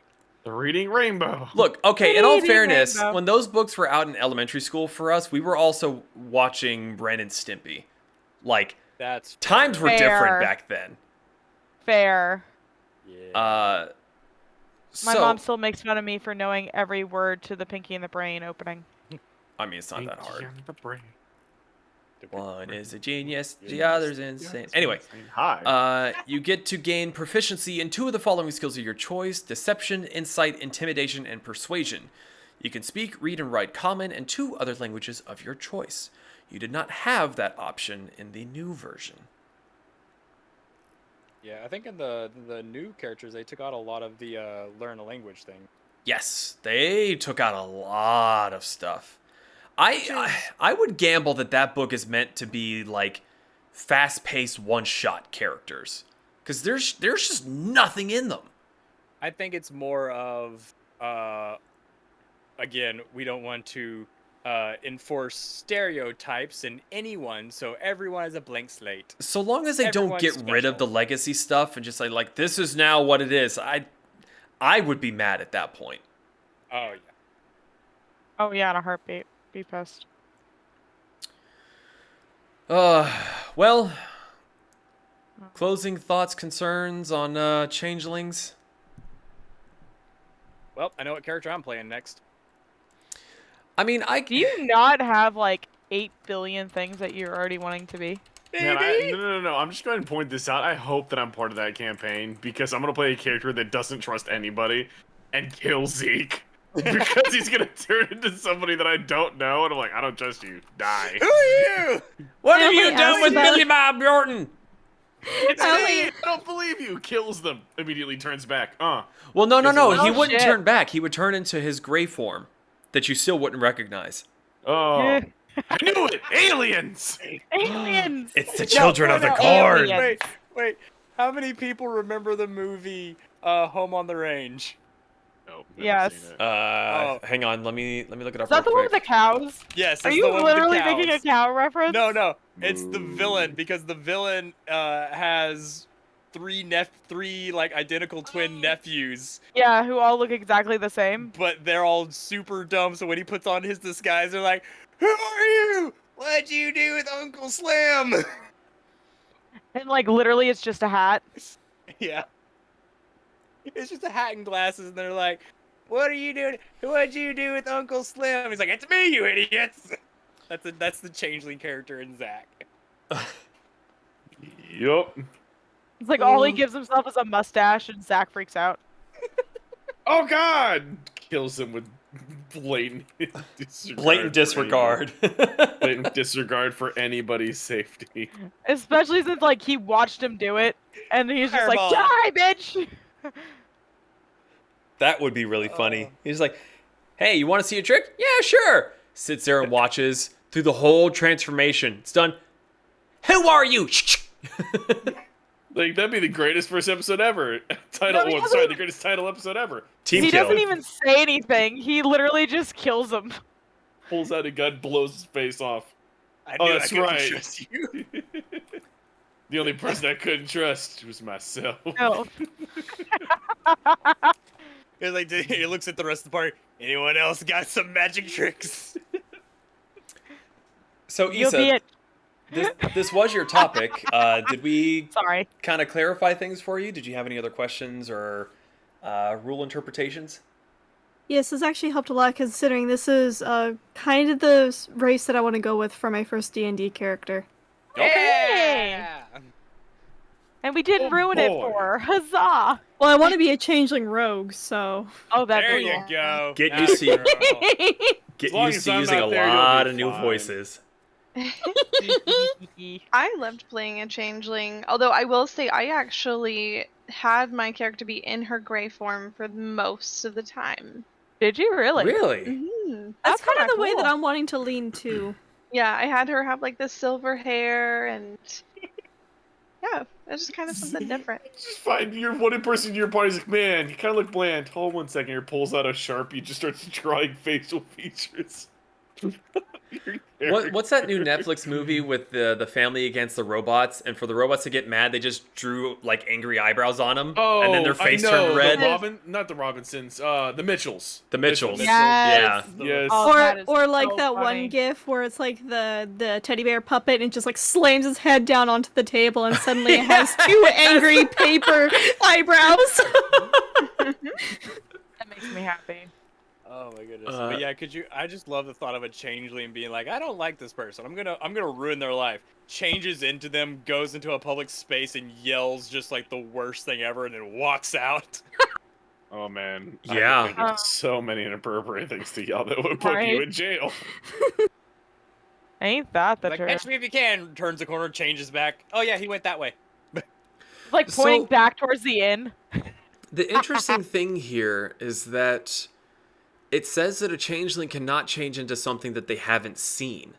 So, I guess the interpretation that I'm giving to the group as a whole is it like Mystique, where she can literally only turn into the exact person she saw? Or is it, I have seen this hairstyle, I have seen this skin, I have seen this body type, mash them together? Like, you couldn't come up with a hairstyle. So how would you rule it? I would say it's the second one. The Yeah, second because one? the second one sounds like more. More fun. Yeah, and it also could work on how creative the changeling can get. Yeah, that'd Well, be now, fun. here comes the other question that I've got. And this may be more towards like more like a hardcore D&D campaign playthrough. Would you implement, because generally speaking, when you are using disguise self or seeming or something, the DM is going to have you roll something. You know, deception to make you see if the voice that you are trying to portray is correct, or that your disguise is actually, you know, close enough. Considering a changeling, you are changing yourself perfectly. Your voice, your body type, your hair. Like, there's almost no chance that that could be wrong. The only skill check that I can really see is your deception, as far as, can you convince this person that who you look and sound exactly like you actually are? And I'm curious what you guys kind of think of that. I would say it would be on a scaling difficulty of how well the person you're talking to knows the person you're impersonating. Well, I mean, that part I get, because you are trying to fib your way through it. What I'm getting at is, if you were playing a more hardcore D&D campaign, would you try to implement how well do you remember this person you saw? Do you actually mimic them, their appearance and voice perfectly? Or is there something off? Or would you just say, no, you're a changeling, you know what you're doing? I would say, just because their changing is not the way I would interpret it is, their changing is not it's not like a physical, like they have to practice changing into a certain thing. It is it's magic from the Feywild, so magic itself is almost copying the appearance and the voice. It's not a skill, it is a fact.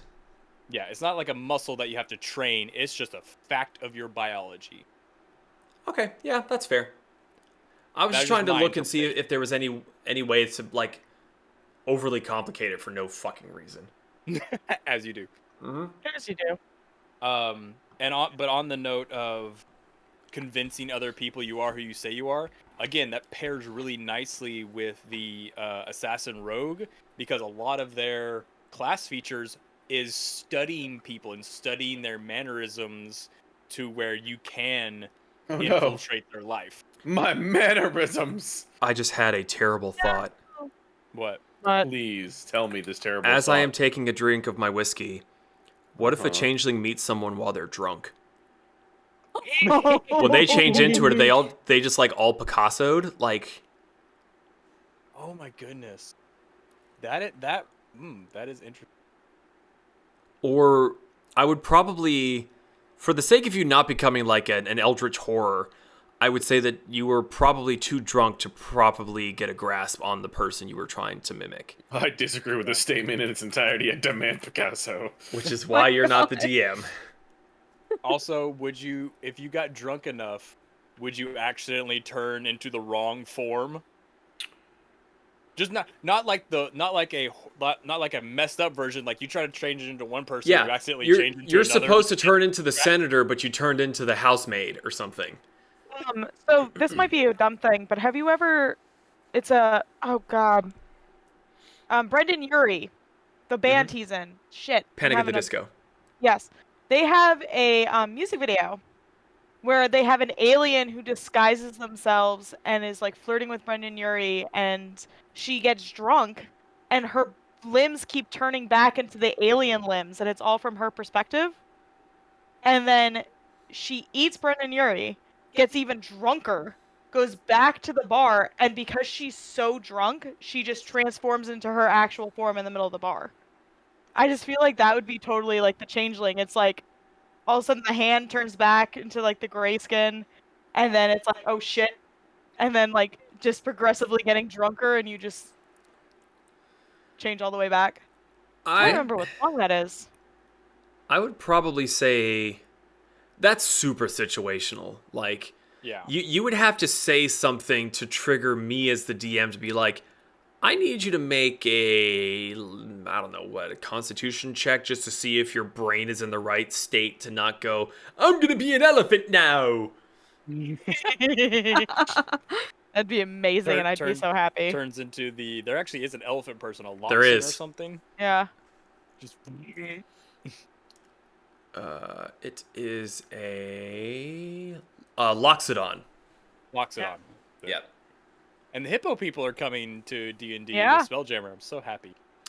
Having looked up the Spelljammer ship per Nim's request, which we're going to be touching on here shortly, I'm actually kind of interested in getting that book. It's expensive, though.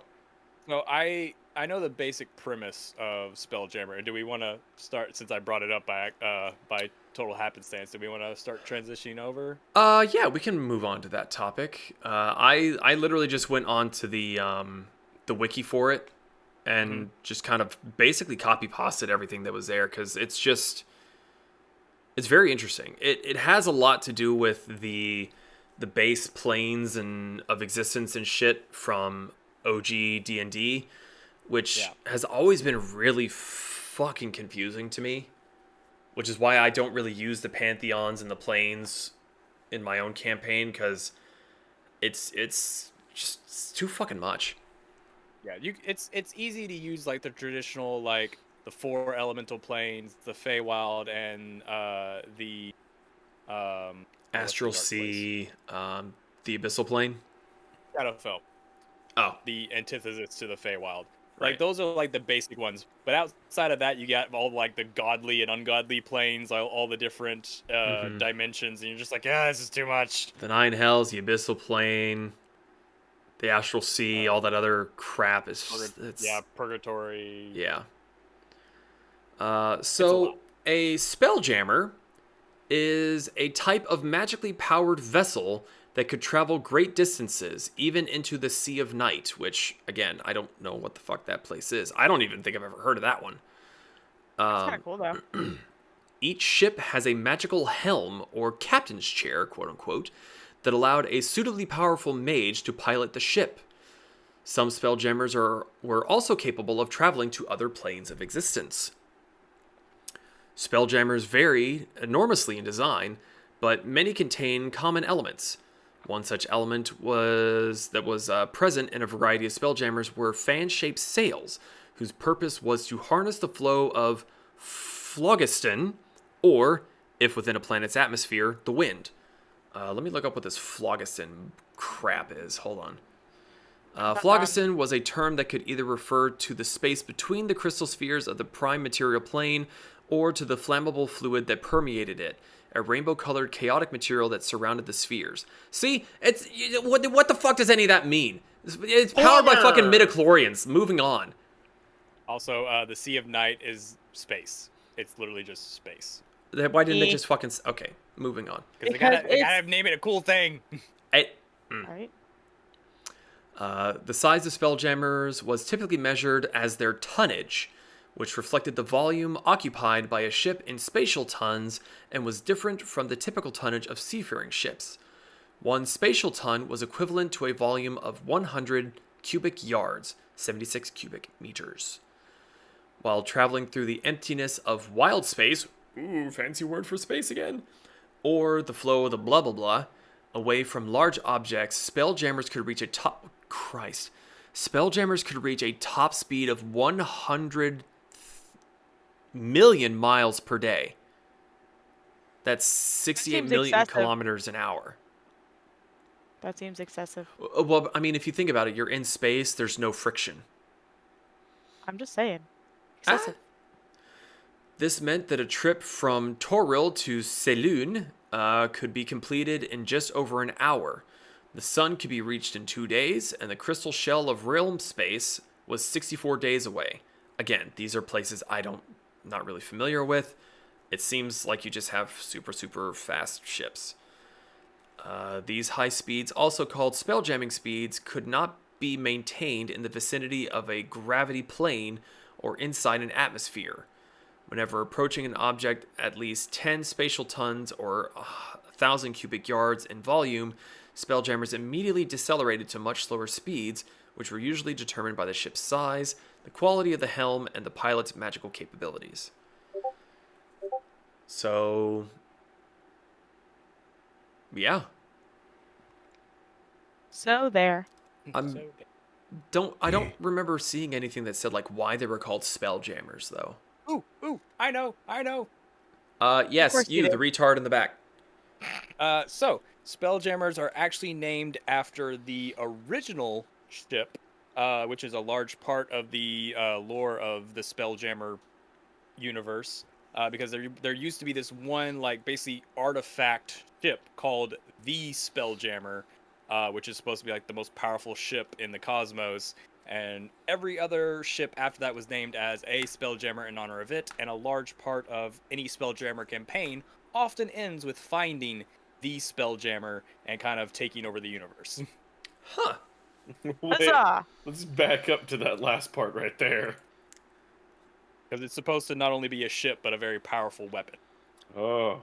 So, really? Nim, is the reason you wanted this was so that you could spread your moss across the planar existences? Maybe. I'm just That, sure and also. it's also a big part of my campaign that I'm coming up with. 'Cause I Fancy. know a lot about Spelljammers. The Spelljammer book isn't supposed to be coming out till August, if I looked at it correctly. I thought it was already out. No, it was a pre-order on D&D Beyond for like 20% off. Yeah, it's like $60 now. I may get it in time, but I've got loads of time to throw the money at it. Think about it. Oh, let's see. Moving on into the history, spelljamming technology had existed for a very long time. For example, early historical accounts from the Second Age of Kalimshan describe 3 beholder colony ships crashing into the Alimir Mountains in Tarshk of -2381 DR. There were You also myths Okay from time this. there? Huh? You having an okay time there? You seem like you're like just frustrated with all the words. It's just a bunch of terms that I don't understand, so I'm just not caring to put any effort into it. There were also myths from the same era about chariots in the air and monstrous flying birds and insects that led some scholars to postulate that these too were spelljamming craft. Many of these vessels and vessels like them still existed on Faerun in the mid-14th century DR.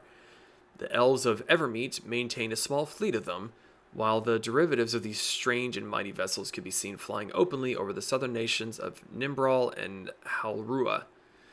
In the 15th century, spelljammers and astral ships regularly delivered supplies to the Githyanki inhabitants of Stardock, the asteroid that visited roughly once a month by spelljammers, typically crewed by gnome traders, Githyanki, or other races. Around the same time, the squid ship class spelljammer Scavenger was captured by Hallister and brought to the caverns of Ooze level of Undermountain. So I'm sure someone out there knows what the hell I just said. Man, those sure were some big words to use there, Ian. I'm happy that I was paying attention. The kind of interesting bit here was the section about their reputation. Spelljamming was looked upon favorably by the Church of Akkadi, as its priests saw value in it as a means of further spreading the faith. By contrast, the Church of Grumbar denounced spelljamming and would preach in public about its evils, believing that it was foolish of the people of Toril to explore the cosmos when there was still so much undiscovered on their own planet. So even in D&D, religion is screwing with shit. Mm-hmm. Also, to kind of shed some light on some of the stuff you said, in the late 15th century, that bit where it's talking about astral ships and spelljammers. Mm-hmm. Yeah. So the Githyanki and the Githzira, I think is how you pronounce it, were actually slaves to Illithids who had the mind flayers who actually had a large fleet of spelljammers and go around and capturing them, and so they were an entire race enslaved by them until they broke free and helped the mind flayers kind of collapse. Huh. And by help, I mean forced. because they had a huge revolt. And then the next part, the Squid class ship Scavenger. So that's actually in Faerun. If you actually have the module for what's it called? Hold on. It's the. So I have this. Where is it? Waterdeep Dungeon of the Mad Mage is all about the Undermountain under Waterdeep, and that's where you can actually find that Spelljammer because it's made by Hallister the Mad Mage. So there's actually a Spelljammer you can find, according to this, in one of the modules for Waterdeep. Interesting. Neat. Chaos! Yes. Also, Chaos! I found more about the original Spelljammer. It's actually the child of a god. It is a sentient ship, and it looks somewhat between a cross between a manta ray and a scorpion. No wonder you like it. Its value is 7.5 billion in gold. So, DM, does this exist in our universe? And one of its weapons is a sphere of annihilation. Can I also dismount the weapon from the vehicle before I sell it? It'll be worth the same if you dismount the. They don't need to know what I'm taking off of the ship. They probably mean- know Well- what the fuck it is. At the very least, you have to wait until August so that I can read up on this shit. Oh, okay, Yeah. that's good. Because I need ultimate power and destruction in my hands while also having a Ultimate fuckload of money. power! You guys have a fuckload of money. Like, you should not have as much money as you do right now, generally speaking. False Listen, is that, Ian? I'd have less money, but the weapon that was made available to me, I literally couldn't use. Also, let's see. It can host a crew of 5,000 plus, but doesn't need it because again, it's a sentient creature. And it's. But who is going to scrape the barnacles off its back? Has this shit. What's up, ship? Nothing much, baby. How you doing? Are we expecting a from storm head tonight? to tail? Sorry, go ahead. No, you're good. From head to Oh. tail, it is 1.5 thousand feet. And from wingtip to wingtip, it is 3.1 thousand feet in length. All I hear is Super this quick, beep. there is a storm coming through. If the stream just suddenly ends, we're dead. So We're dead. Yes, and I caused it. Of course you did. we are kind of more or less reaching kind of the end. I mean, you please keep talking about Spelljammers. Like, I'm all for potentially bringing this into my campaign, but I the same- haven't even talked about them. it's Nim's thing. Nim, I have notes. you have notes? And Go just like for it. how you all ruined last week with my notes. Oh, poor baby. Wait, I'm how did we sorry, run last Nam. week with notes? Because, because I he kept wouldn't talking about it. No, it was mostly me, and I felt bad. I'm sorry. It Nim. wasn't you. It was Zeke, wasn't it? Did we- Anyway, Go ahead. think of Spelljammers as like brain. Is it big brain? No, he's thinking. Oh, right. Why brain no work? You have notes. Look at the notes. Good Notes note. not loading on phone. I was Oh, babe. about to- notes not loading. I'm like, but how's the paper not working? Oh, babe. Hey, all my notes are online too. I don't read. Wait a minute. I'm on Google Docs. You can Would load. you like me to distract on random side notes until then? Please. Okay. So, you know what Spelljammer seems to remind me a great deal of? I and remembered. It is... Yeah, there you finally go. loaded. Good job. Treasure Planet. Ah, yes. Yeah. Think of the ships from Treasure Planet. That's Ye- pretty much what Spelljammers are. That's kind of cool. Do they kind of have that, like, bubble of breathable oxygen and gravity and all? And if those machines go Yes. down, you can suffocate and float off? Yes, minus the suffocation. That'd be Okay. But sad. they have their own gravity. Can you just breathe in space? Yeah. Oh. I mean, I knew you could breathe in the astral plane. I didn't know that you could breathe in just fucking space. Yeah. Also, it takes a lot of magic to break through the world spheres. Huh. Or the crystal spheres. My throat's closing up, so apologies if I can't talk. Oh, baby. You gotta watch out for a lot of monsters in space, a lot of like dreadnoughts, shit. Yeah, astral You got this. dreadnoughts. That's what they are. Isn't that what Jesus. was chained up in campaign 2? Yes. Okay. Giant, huge, semi-related to beholders, only terrifying Tarrasques in space. A lot of piracy goes on. The Githyanki and Githzerai are usually space pirates. You gotta watch out for Illithids and their nautiloids, which are what their ships are called. Spelljammers are usually piloted by a very powerful mage, usually wizards. You can contract a wizard to man the helm of a Spelljammer, or you can be a powerful enough wizard. I think you have to be like level 8 or above in order to properly pilot a Spelljammer. Let's see, what else? Killer kobolds from outer space. Be warned. They are distant cousins of Pez. Yeah. Get it? Because space. But Ha! yeah, Spelljammers are cool. It's literally They sound cool. Treasure Planet. And I'm looking up astral dreadnoughts for the first time, and yeah, they're terrifying. good God. Yeah, they're armor class. What? It's Go yeah. to sleep. I don't think I it's don't going want to to work hear on an another astral word from that dreadnought. room.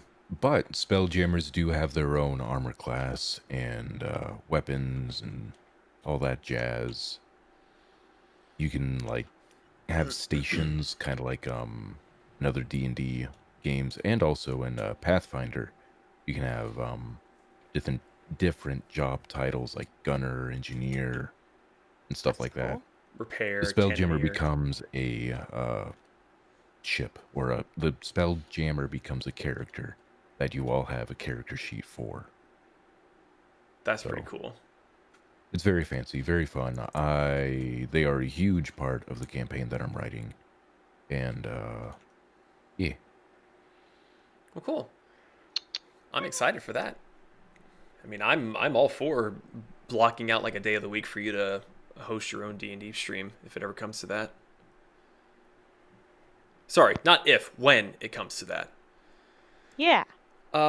So, for the sake of the storm getting ever closer, any closing remarks about Spelljammers that we want to touch on without walking all over Nim's notes? They are awesome, and they are my 80s rock band. It does sound like an 80s rock band, actually. I can dig it. I can dig it. So, We last... played Moth Rock. Mothrock? Moss Rock. Sorry. With Kitang. Scooching on to Becca's recommendation of building a backstory and character development that's realistic and natural to the character. Thank God you're in here so that you can give us an example of what you're talking about so we can elaborate. So, do I have to use the character we're building, or can I just use like a... Oh, random... dealer's choice. Okay.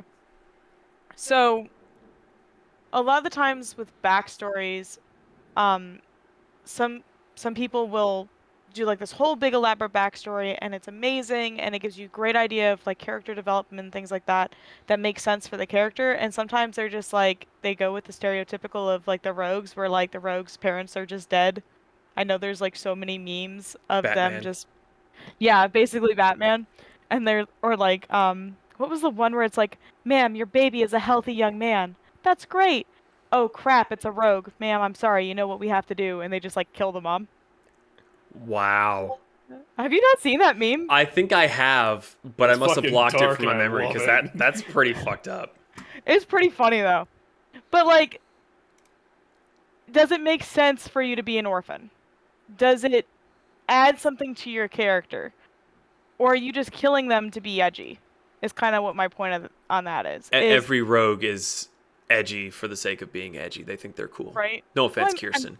Kirsten actually had a lovely backstory. She is not a normal rogue. Yeah.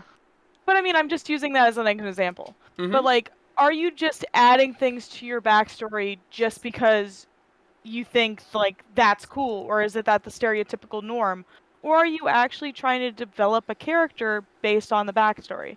So like, I'm gonna do my character because I don't know what else to do. So Ian and I are developing a character who's a tabaxi, and she really doesn't trust other people. And the reason why she doesn't trust other people is she was actually attacked in her backstory. So tabaxis, when I was doing research on like the different races, tabaxis are actually killed a lot just to take their skin and their fur. And so she actually was attacked by someone she thought was her friend to do that to her. So it makes sense in her character development that having something like that in her backstory would affect how she treats her new cohorts. How does she treat other people? How does she interact in like an open environment? It's developing a backstory that you can feed off of and that makes sense to bring your character to where you want them to go versus just adding something in there like every wannabe Spider-Man has a dead Uncle Ben. I would also like to see Metalocalypse did this once where like everyone in the band had like shitty family lives. Like their parents were just garbage, their dads beat them or whatever. And their manager's like, look, we all know all of you hate your dads, blah, blah, blah, blah, blah. And the lead singer, Nathan Exploder's like, what the fuck? I don't know what you're talking about. I fucking love my dad. He's awesome. And it cuts to him super heavy metal, like dark, greasy hair, white makeup, just in a little fishing boat, just smiling with his dad, fishing in the middle of a lake. And then they're on go-karts, just tooling around the thing, just laughing. It's like, it's such a fucking left turn that I would love to see the super edgy, super dark rogue. And then, like, you go to a town, they're just like, you hear the character's name be called out, and they turn around and go, oh, Mom, hey, how you doing? And it's just like, there's no like, it's my mom. It's like, Mama! Like, I would love to see something like that. Just a total flip on the head of stereotypical character backstory. So proud of all the shit you've stolen from everyone. We love you. It's Yeah! like, Thanks for the gift, son! it's like, we're not going to ask where they came from, but like, that's great. There's actually a webcomic I've seen where it's like a barbarian joining an adventuring group. It's like, yeah, my parents were lost in this I love that village one. fire, and then they hear, son, wait, you forgot your lunch, and you turn around and it's this like dwarf dad and the half-orc mom coming after their half-orc son, like, you forgot your lunch. And he's like, Mom. It's like a whole series actually, and one of them is really funny where they're gonna go into this cave, and the mom makes him wear like so many layers that he looks like that kid from A Christmas Story. Oh yeah, he's marshmallowed out. And he's like, and the one guy and the frost other, potions, Mom. right? That's pretty much what he said. But like, I love one of the comments to that was, does this count as him being encumbered? There was another instance, a video I saw that was sort of like Becca's everyone has to be an edgelord, or the precursor is like, oh well, it's a rogue, you know what that means. There was a TikTok or something I saw on YouTube, and it was this woman coming up to her husband and it's like, honey, I've got some bad news. He's like, what? He's like, I'm pregnant. It's like, no, why? We're villagers in a fantasy universe. You know what this means. And she's like, I know. We'll just pack up and we'll move and we'll go into hiding. It'll be fine. And it's like, yeah, pack up everything. We plan for this. We plan contingencies. We know what to do. And, and the wife's like, how long do you think we have? And then the villain pokes his head out from the doorway. It's like, I say you get about 9 months. That's awesome. That's fucked. No, It's funny as hell. It's so funny. It's funny because it's true. I remember reading.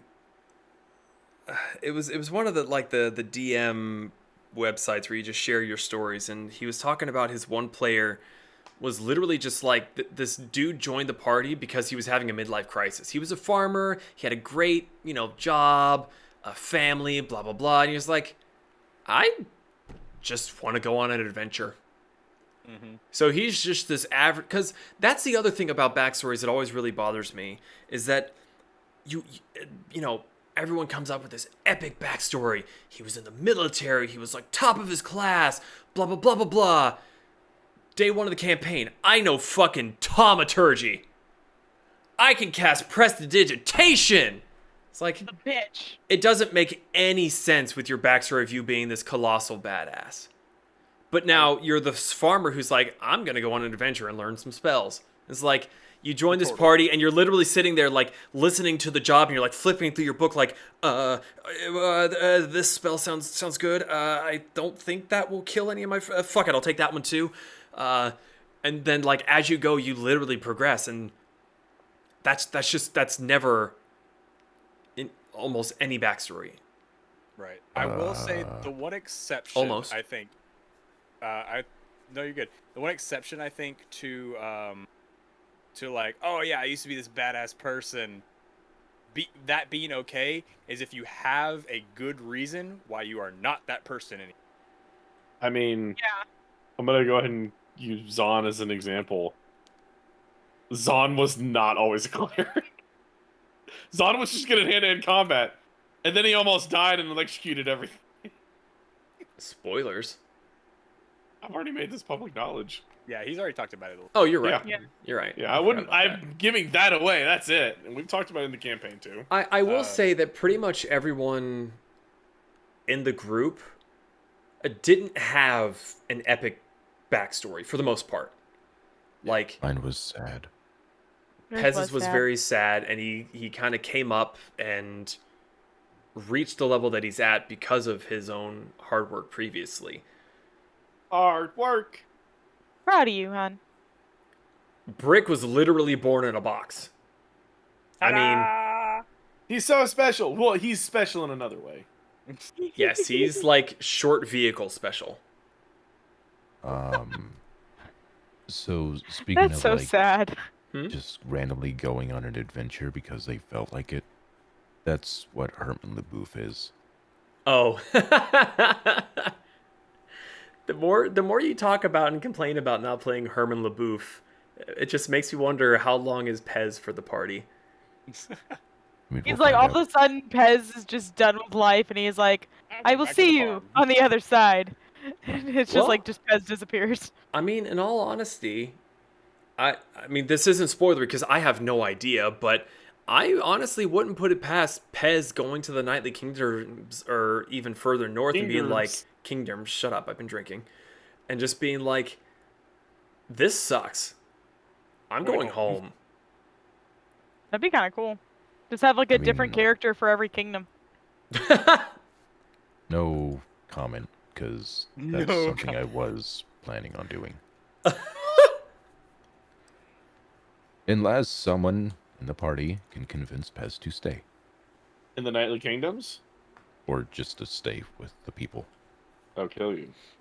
I'll kill you. I was Yeah, gonna say, that I think a will lot of us, Push Pez away. I think a lot of us have already become very attached to not only Pez but also Hamburger. Hamburger. So Watch Fine, like you can- Pez. Watch Pez leave, but Hamburger stays. Hamburger has to stay. It's like, you can leave, but we keep this. Ya That'll bitch. probably make him stay. Spoilers. Who knows? Dun, dun, dun. I will say Dun, a dun, really dun. good example of what I was talking about before with it's fine if you were a badass as long as you have a good reason for not being a badass anymore. Critical Role. Liam's character used to be this like top of his class wizard, unbelievably skilled at magic. He literally goes insane and loses all of that and has to start all over again. That is a grade A reason. I went insane and lost all of my knowledge. Makes sense to me. That's sad. Yeah, he was basically had the memories tortured out of him, more or less. That's sad. Yeah. Or another great one is like, I used to be a great hero back in my day, but now I'm old and frail, and I have to work from the bottom all the way back up again if I want to reach my former glory to help you whippersnappers out. That would be a fun character to play. I know this is stupid, Yes, but it is. But go on. but we're talking about like going through something and having to like build yourself back up. And I just had a flashback to after I had my brain injury and having to relearn English. And like that'd be like a really cool backstory for someone too, of just like getting the shit kicked out of you and then having to like not just remember how to do like fighting and stuff, but like having to relearn how to like speak and how to do languages and like all this other stuff. By the way, Ian, I can hear you typing. Yeah, I know. I have my CRISPR turned off. Okay. I didn't know if you knew that. Yeah. He's probably typing secretive things. So Who are you I gonna actually, play today? I had I'm a, playing myself. Play myself. Fuck you. there was someone, it was a story I saw on like Reddit or something.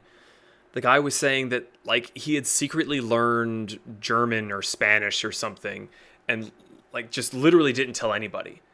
And then one day he like faked falling down the stairs and then he just pretended that he didn't know English. He just spoke in German or whatever the other language was just to fuck with people for like a year. I like it.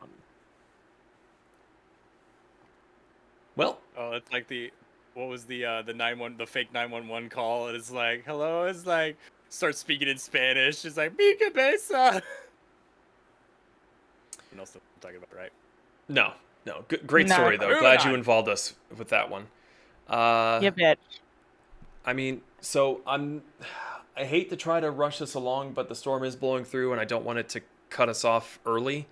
I mean, we have been going for 2 hours. A while. And we've essentially touched on everything that we were talking about to a pretty decent extent, I feel. Any closing remarks on backstory and character development? I mean, at least in my own opinion, as far as our campaign is going, I feel like everyone's staying within their bounds of development. They're staying within character. They're definitely growing as characters. Nice. Yeah. Yep. I would say that's probably my favorite thing about Brick, and sort of the reason I designed him to be the way he is like I want to see if I start with a blank slate, where is that blank slate gonna go? What am I gonna just drift towards as a character? Oh, I have plans for you. Oh God. Yeah. Oh God. Will die. Rick has already had to deal with some mental stress. I don't know how he's gonna handle whatever you have next. Do it. That's a crying fucking do shame it. because you don't have a choice. There's a bad moon on the rise. Yes. Actually, I need Excitement. to check up on some stuff here. $7. Where are my notes? Ah, here we go. Okay. All right, cool. Got it. What? No, nothing. It's fine. Don't worry about What? it. Midnight hour. Okay. Well, if that's all that we all have for tonight, then I think that concludes episode 5 of Whiskey Wednesdays. Okay. So we do not have the D&D stream this week. That will be next weekend. I think Metal is going to have Metallurgy Magic this weekend for something. I don't recall exactly what. I didn't get a chance to talk with him too much this morning. I know he was updating some stuff with Minecraft when he was online.